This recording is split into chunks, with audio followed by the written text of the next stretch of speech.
Should we pull it up? Oh my God.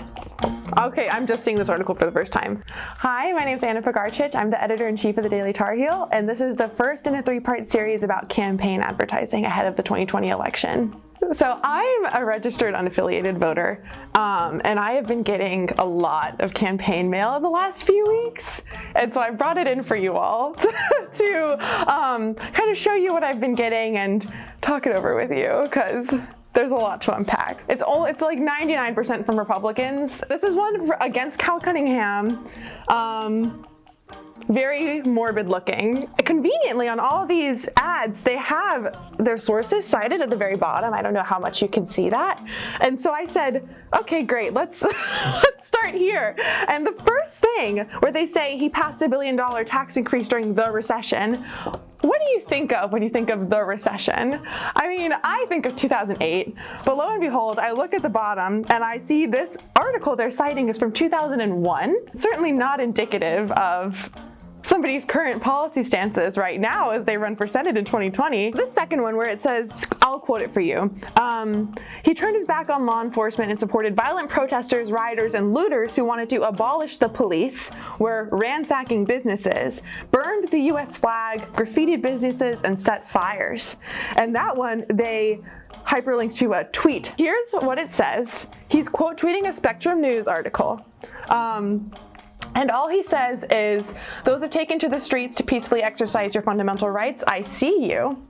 And then he goes on to add, those who instead destroy property, cross a line, do wrong, and are distracting from our effort to bring real reform. So quite literally the opposite of encouraging what the Republicans here are calling rioters and looters. The last one is another tweet that they cite from him. Attended an anti-Kavanaugh rally. The tweet they link to here is in fact a picture of him attending a women's march. Nothing at all about Kavanaugh. We can probably infer his beliefs about Kavanaugh, but nothing really to see here. Tom Tillis. The rest are about Trump and Joe Biden.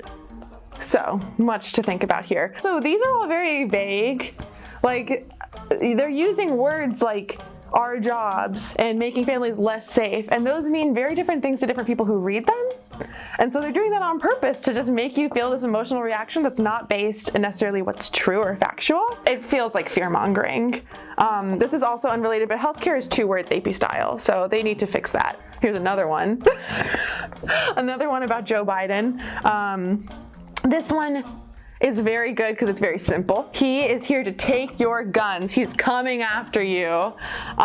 Whereas Trump will defend the right to bear arms. This is a fun one because I'm sure that these words are actually in the news article, but they're probably taken out of context.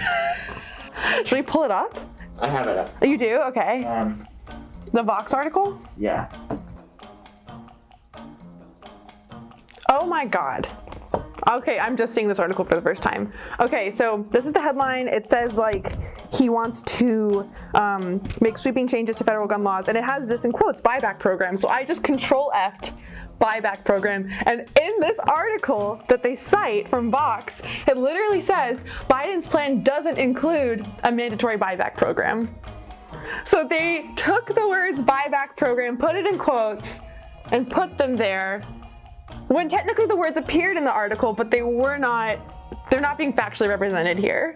It's actually really helpful that they tell you where they got them from, because I think they do that to try to appear like they're actually doing research and saying things that are true, and so they put it there to seem more credible. But if you literally just take the step of Googling what this article is and reading it yourself, you find that you're being misled. Basically, the takeaways are, you should not be relying on these mailers. I don't know if people do necessarily, but they obviously have an agenda. They're trying to get their candidate elected, and they might not be telling you the whole truth or all the context of the facts they're presenting. So if you're lucky enough to be getting a mailer that has these little links on them where they get their information, you're better off going to the original source to see what was said, or checking out your local news stations who are covering these elections and trying to give you factual information. And then my favorite one is this last one. It says, the media is controlling what you know. And I looked at this and I said, NC GOP, I am the media.